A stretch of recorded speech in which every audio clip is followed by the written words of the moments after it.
Kini ang balita sa imong inahan sa para sa October 22, 2025. Nahaharap ang gobyerno ng 600 bilyong pagkalugi sa mga junk cases. Ang ombudsman at mga mambabatas ay nagtutulak ng mga bagong pagsisiyasat.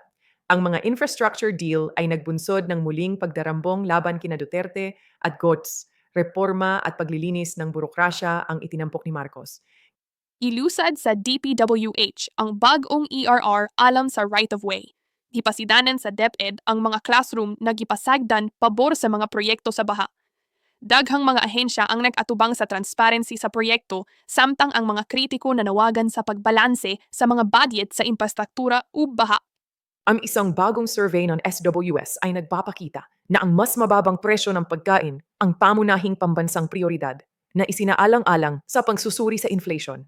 Patuloy ang paggalaw ng presyo ng langis, pagtaas ng gasolina, pagbaba ng diesel na nakakaapekto sa mga gastos ng consumer at pambansang sentimento. Ang IMOP ug HSBC nagpasitaan na ang pagtubo mahimong muhinay tungod sa pagkabalda sa panahon.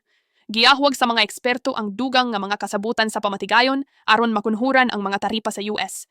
Ang kaligay sa palisiya ug export mao isentro sa mga tubag sa gobyerno.